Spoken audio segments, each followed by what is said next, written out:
bulletin sur Fraternité FM. À la une de l'actualité de ce 20h, le maire de la commune de Parakou a retiré sa fiche de parrainage.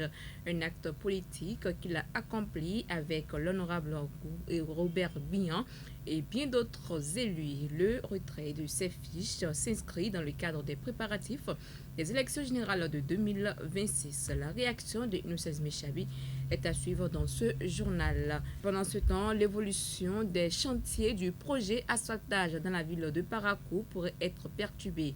Et pour cause, les ouvriers de Sino Hydro, l'entreprise en charge d'exécuter les travaux, expriment leur colère pour des salaires impayés.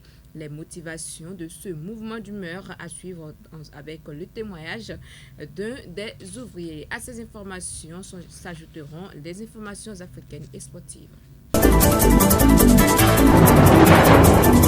Bienvenue à chacun et à tous à quelques heures de la clôture du retrait des fiches de parrainage pour la présidentielle de 2026. L'ambiance reste animée dans les locaux de la Commission électorale nationale autonome au Sénat. Les parrains, maires et députés continuent d'affluer pour accomplir cette étape importante du processus électoral. Parmi ces parrains qui ont accompli cet acte de ce jeudi matin, le député, l'honorable Bihan Robert.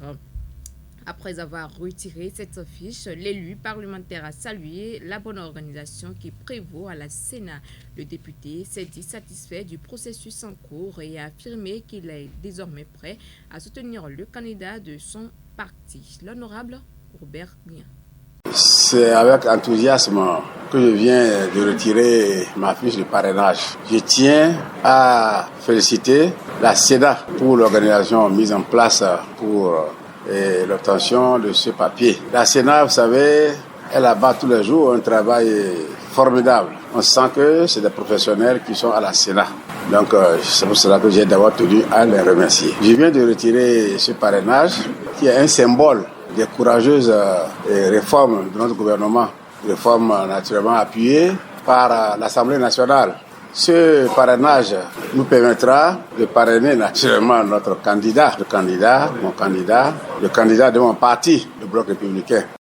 À la suite de l'honorable Robert Bihan, le maire de Parakou a également sacrifié à la tradition. Visiblement heureux, Innocence Mechabi a exprimé sa joie d'avoir accompli cet acte citoyen. Et il a en outre salué la réforme du parrainage qui, selon lui, garantit la transparence de l'élection présidentielle. Innocence Mechabi, maire de Parakou.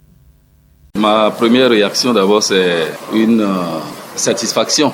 Une satisfaction parce que nous sommes parmi les tout derniers et aujourd'hui j'ai le sésame en main, ce qui me permet quand même de me dire que je serai utile pour quelqu'un. Et je sais déjà pour qui je peux être utile et c'est pour cette raison que j'ai pris tout mon temps avant de venir retirer mon parrainage. C'est pour la deuxième fois que nous venons ici pour retirer le formulaire et nous constatons que à chaque fois, il y a une certaine métamorphose, il y a une amélioration dans la façon de faire. Vous voyez, je n'ai pas mis du temps. En un rien de temps, j'ai pu retirer le parrainage en faisant tout le circuit. Ça va à l'actif de la Sénat et à l'actif aussi du gouvernement qui a mis les moyens pour que la Sénat puisse vraiment s'occuper réellement de nous. Félicitations et nous constatons que la métamorphose du pays ne se fait pas seulement au niveau des infrastructures, même au niveau des services. Aujourd'hui, nous constatons vraiment cette métamorphose et c'est à encourager et c'est à l'actif du président, le président Patrice Talon. Le maire de Dassazoumé à son tour n'a pas manqué d'exprimer toute sa reconnaissance à l'endroit de la Sénat. Il a salué les efforts consentis par l'Institut dans la conduite de ce processus. Il faut préciser que cette étape du processus électoral prend fin ce vendredi 12 septembre 2025. Dans le rang des députés, tous ont déjà retiré leur fiche de parrainage. L'honorable Issa Salifou a fermé la marche ce matin après le retrait de sa fiche de parrainage. L'élu de la première circonscription électorale a exprimé sa confiance dans la bonne organisation de la présidentielle à venir. Non, c'est un sentiment d'accomplissement. Vous devez vous souvenir que quand on parle de candidature, il y avait une pléiade de candidatures. Donc aujourd'hui, il y a beaucoup plus de discipline et on va à l'essentiel. À cet effet, je suis membre de l'Union progressiste Le Renouveau et nous allons accompagner donc notre candidat. Donc la suite, c'est aller avec les autorités du parti et voir le processus, les différents processus qui vont suivre à cet effet. Je vous l'annonçais dans les titres de ce bulletin d'information, mécontentement dans le rang des ouvriers de la société Sino-Hydro à Parakou. Ils grognent pour raison de salaires impayés dans la matinée de ce jeudi 11 septembre 2025. Ces ouvriers, constitués majoritairement de coffreurs ferrailleurs et d'autres manœuvres, ont exprimé leur colère face aux impayés des mois de juillet et août. Employés sous la coupole d'un sous-traitant, ils se sont rassemblés au siège de l'entreprise située au carrefour Hubert Maga pour manifester leur mécontentement. Munis de branchage, ils ont allumé des feux à l'aide de bois et d'appareils électroménagers usagés collectés ça et là pour se faire entendre. Parfait est l'un des manifestants. Il évoque les motivations réelles de ce mouvement d'humeur. Depuis près de 3 mois, nous travaillons sans salaire. D'abord, il nous dit qu'il va nous payer, il fixe des jours, mais il ne paye jamais. Tout le monde est payé, mais nous qui sommes en train de travailler sous lui, nous ne sommes jamais payés. Je ne connais pas son nom, c'est un Chinois, je ne connais pas son nom. Il travaille à Sino-Hydro, il s'en charge des caniveaux. Donc, les ferrailleurs, les maçons et les coffreurs qui travaillent sous lui, nous ne sommes pas payés depuis 2 mois. C'est 3e mois nous sommes. Il ne fait que nous programmer chaque fois. Le 10 qu'il a donné hier, il avait dit depuis près de 2 semaines. Donc on s'est calmé, on a pris notre mal en patience pour attendre le 10 là. Mais hier le 10, on a constaté qu'il ne fait même pas les démarches pour nous payer. Donc c'est comme ça on a dit si c'est ça, la rentrée est là. On a besoin d'argent, donc on est obligé de cesser les travaux et de faire quelques manifestations pacifiques bien sûr. On ne frappe personne, on ne casse rien, mais on veut juste notre argent. Donc aujourd'hui notre slogan c'est l'argent ou rien. Je prends par exemple mon cas. Je viens au boulot à 2h. Je travaille de 2h à midi chaque jour. Il n'y a pas de repos. Donc quelqu'un qui travaille comme ça, il a droit à son salaire. Mais on n'a même pas un salaire pour payer même les maisons qu'on a louées. À manger aussi, c'est les bonnes dames qui vendent ici, c'est chez eux, on mange à crédit. À l'heure là, elles ont refusé de venir nous vendre à crédit. Nous sommes affamés, donc on n'a pas le choix, c'est notre argent, on veut ou rien. Et on demande aux autorités de vraiment essayer de voir ce qui se passe avec celui-là. Parce que les autres, c'est bon, mais nous, personnellement, qui travaillons, on ne comprend rien. Donc d'essayer de voir s'il faut le remplacer ou il faut le sanctionner pour que nous ne subissons plus ces genres de trucs. Parce que nous sommes béninois, on ne peut pas travailler pour pouvoir payer nos contributions et autres, mais pourtant on travaille, on n'a pas d'argent. La situation reste tendue et les ouvriers promettent de maintenir la pression jusqu'à satisfaction de leurs revendications. Les tentatives pour obtenir la réaction des responsables de la société indexée sont restées infructueuses pour le moment. Place aux nouvelles internationales.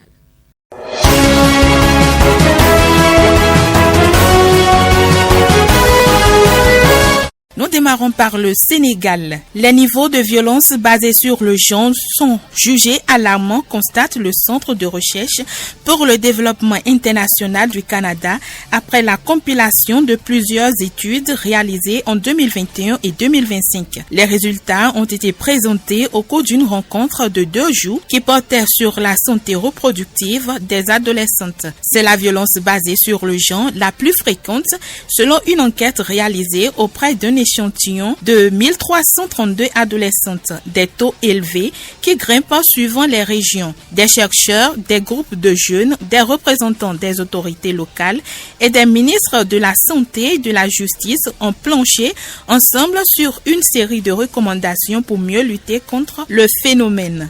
Pendant ce temps, au Ghana, après le Rwanda, le Soudan du Sud, le pays a accepté de recevoir des migrants expulsés par les États-Unis. C'est ce qu'a indiqué mercredi le président ghanéen John Dramani Mahama lors d'une session de questions-réponses organisée avec la presse.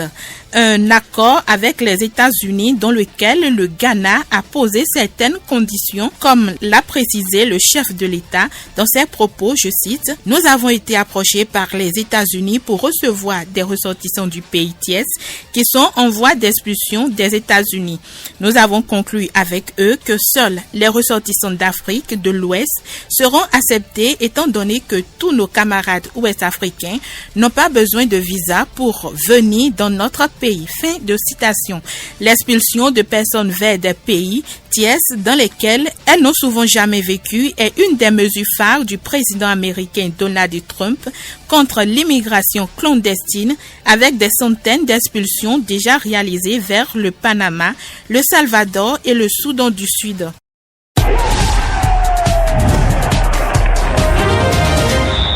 Les informations sportives de ce bulletin, je reçois pour vous aujourd'hui René Soglo. Mondial 2026, Gernot Soror dénonce une irrégularité dans le groupe C. À 2 journées de la fin des éliminatoires africains du Mondial 2026, le groupe C reste plus incertain que jamais. L'Afrique du Sud, actuellement leader, est accusée par le Bénin d'avoir utilisé un joueur inéligible lors de sa victoire face au Lesotho en mars dernier, 2-0. Et le sélectionneur des Guépards, Gernot Soror, estime que la rencontre devrait être perdue sur tapis vert par les Bafana Bafana, ce qui offrirait 3 points importants à son équipe. C'est un scandale et personne n'en parle, a dénoncé le technicien allemand, pointant du doigt le silence prolongé de la FIFA. En attendant une décision, le Bénin n'est plus totalement maître de son destin. Pour espérer une qualification historique, il lui faudra s'imposer face au Rwanda, puis au Nigeria, tout en misant sur des faux pas des Sud-Africains contre le Zimbabwe et les Rwandais. La tension monte donc à l'approche des ultimes journées, avec un groupe C qui pourrait encore réserver de gros rebondissements. Coupe du Monde 2026, Denis Bouanga mène la danse des buteurs en Afrique. Oui, les éliminatoires africains du Mondial 2026 s'approchent de leur dénouement, comme je le disais tantôt, et certains attaquants se distinguent déjà par leur réalisme. En tête du classement, le Gabonais Denis Bouanga de Los Angeles FC totalise 8 buts grâce notamment à un triplé retentissant face aux Seychelles. Il dévance de peu l'Égyptien Mohamed Salah, auteur de 7 réalisations dont un quadruplé contre Djibouti. Et derrière ce duo, on retrouve un groupe de poursuivants à 6 réalisations. L'Algérien Mohamed Amouna, le Ghanéen Jordan Ayou, le Kenyan Michael Olunga ou encore le Malien Kamori Doumbia, tous efficaces à plusieurs reprises. Nous sommes à 2 journées de la fin. La course au titre de meilleur buteur reste ouverte, promettant un sprint final intense. Merci à vous René Soglo pour toutes ces précisions. Mesdames et messieurs, ainsi s'achève ce numéro du bulletin de l'information. Merci de nous avoir suivis. À très bientôt.